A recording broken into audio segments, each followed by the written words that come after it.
Hey, welcome back. So the title of this mini lecture is 9/11 and the War on Terror. So before we get going, we're going to talk about 5 things that you need to know or be thinking about in order to read more about the topic, because it is complex and there's a lot to it. I figured I would say this. So my 9/11 connection was this. So I was an undergrad at the University of Illinois when 9/11 happened. I was on campus that morning. I had gone to a class, and when I left the class, my roommate, my college roommate, his girlfriend stopped me and said, "Hey, there's this thing. You should go see it. You might find it interesting." And of course, she didn't know what was happening, and I went into a bookstore and I looked at a TV and I went, "Oh my God!" This was my 9/11 experience. It's very different. For folks who are my age, kind of what you were doing on 9/11, much like folks in the early '60s, what you were doing when you heard Kennedy was shot, is something that you don't forget. So, all right, number one, the Taliban. All right, so for a number of decades, the Taliban was a political force, a violent political force that had emerged successful against the Soviets in Afghanistan and had helped to kind of push the Soviets out of Afghanistan.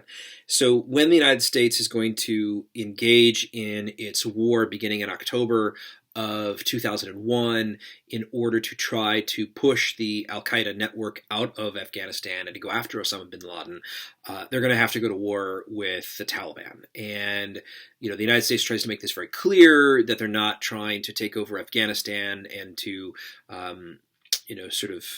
subjugate the Afghan people, that the whole idea was to go after the Taliban and those who they were harboring.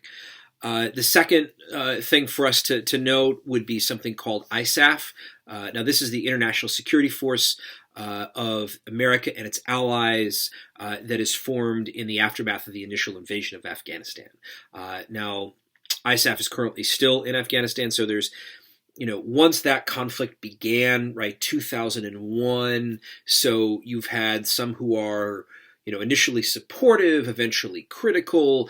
The term that was used for a long time was the War on Terror, which I mentioned earlier, but they've now come to be called the Forever Wars. There's a lot of different terms with this, and much of it is politicized. All right, number 3, shock and awe. So between 2002 and into 2003, the Bush administration, which supported what was called the preemptive doctrine, believed that it could strike another nation if they felt that they were a threat existentially to the security of the United States. And they felt that Iraq was building up weapons of mass destruction, was harboring them, and was harboring terrorists, and so there needed to be a military action against Iraq.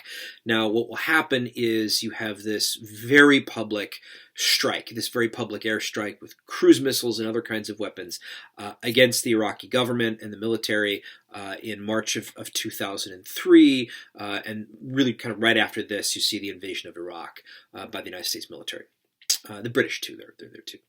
All right, number 4 is going to be something called the Surge.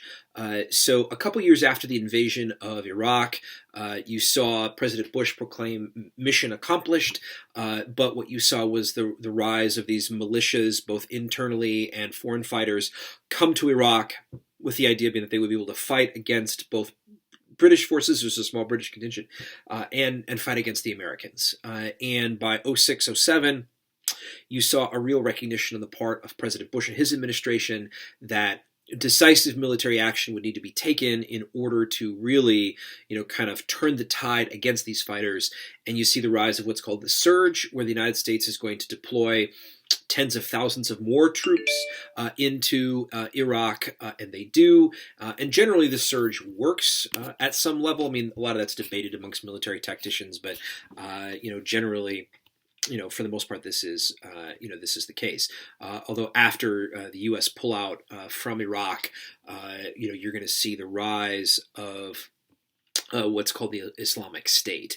Now, the 5th point for us is something called drones. So the nature of warfare has changed since, of course, the days of World War I or World War II. Perhaps the two most new things for us to kind of understand. First would be drones, and then the second would be what are called IEDs. So drones are unmanned vehicles, right? Unmanned aerial vehicles that are weaponized and can attack individuals. So they typically have smart cameras on them. The idea is if they pinpoint what they believe to be a target, they're allowed, they're given a human, direction to attack that target. So there's a big debate over whether or not that's okay. The other would be an IED, so bombs or an improvised explosive device, that U.S. troops in Iraq and Afghanistan have had to deal with now for well over a decade. All right, thanks so much.